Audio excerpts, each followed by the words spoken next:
এবং জনগণকে সামনে নিয়ে যদি সরকার কথা না শোনে কথা শোনাতে বাধ্য করবে ইনশাল্লাহ। গোলটেবিল আয়োজন করবার জন্য খেলাফত মজলিসকে অভিনন্দন জানাই। আমরা এত দ্রুত এই ধরনের গোলটেবিলে বসবো বা আন্দোলন করব এটা আমরা কখনো চিন্তা করি না। এই সরকার আমাদেরকে অনেকভাবে অ্যামিউজড করছে। এই সরকার একটা নার্সিসিস্টিক ডিসঅর্ডারের মধ্য দিয়ে যাচ্ছে।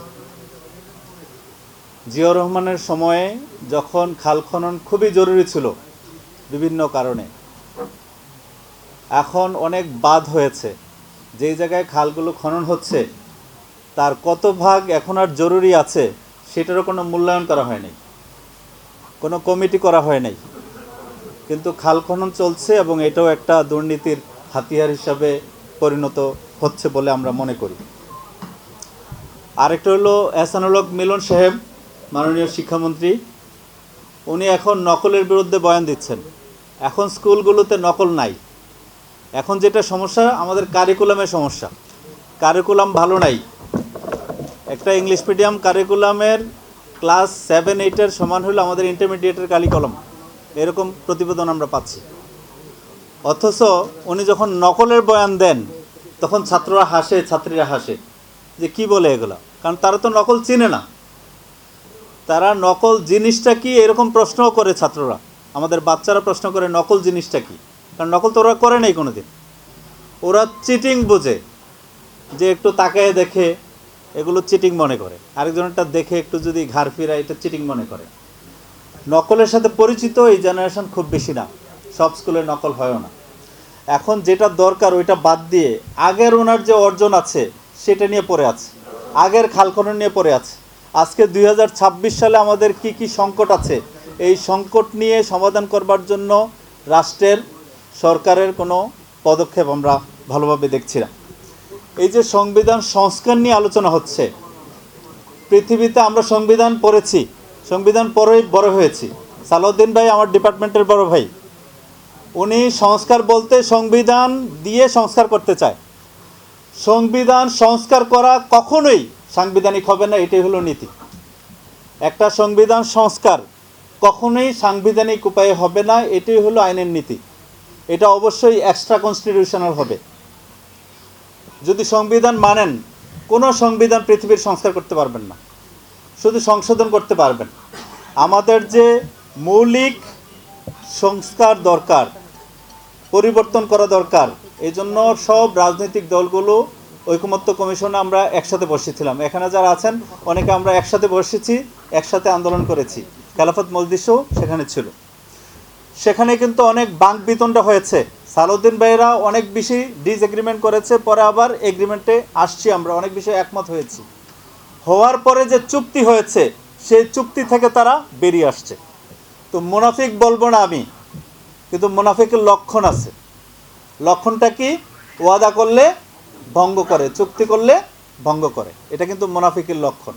আমি এখনও সালাউদ্দিন ভাইকে মুনাফিক বলবো না, কিন্তু লক্ষণ আছে আপনাদের মধ্যে।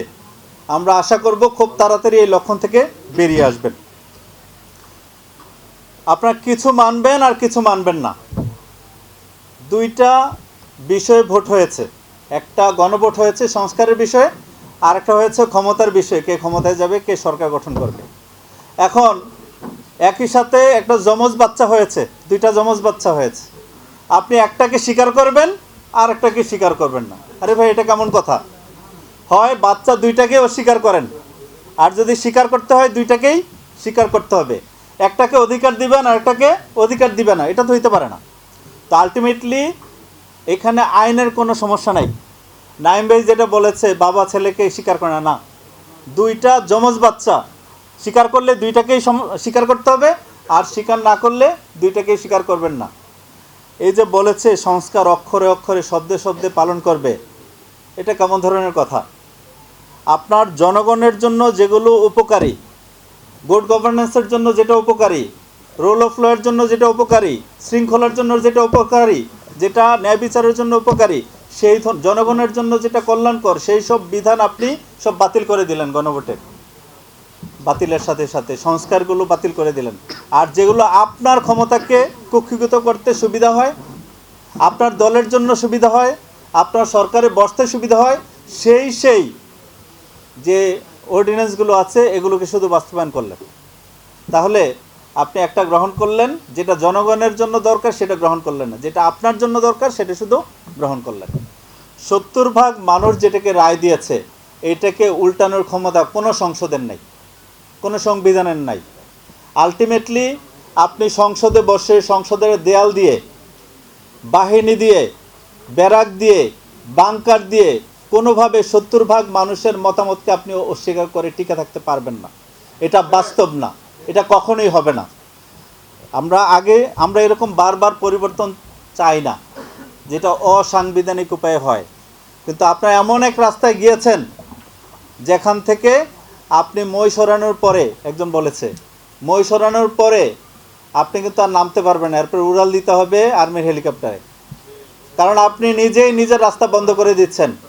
আমি আশা করব, প্রধানমন্ত্রীকে আহ্বান করব, সরকারকে আহ্বান করব, আপনাদের শুভবুদ্ধির উদয় হোক।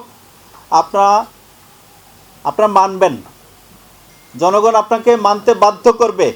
এতদিন সংস্কারের সরাসরি বিরোধিতা করেছেন, এখন আবার একটু একটু সুর চেঞ্জ করছেন, আবার ফাঁকি দেওয়ারও চেষ্টা করছেন।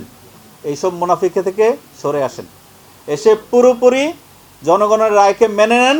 আর না হয়ে আমরা সবাই, আজকের করণীয় হলো আমরা সবাই এখানে যারা আছি, এখানে যারা নাই, সবাই A to Z একটা অ্যালায়েন্স তৈরি করে আমরা রাষ্ট্রে, সংসদে, রাস্তায়, মহল্লায়, এরকম গোলটেবিলে সব জায়গায় সরকারের যত দ্বিচারিতা আছে সবগুলো আমরা প্রকাশ করব জনগণের সামনে। এবং জনগণকে সামনে নিয়ে যদি সরকার কথা না শোনে, কথা শোনাতে বাধ্য করবে ইনশাল্লাহ। আল্লাহ তাআলা আমাদের সকলকে জনগণের অধিকার আদায় করবার জন্য সব সময় দায়িত্ব পালন করার তৌফিক দিক।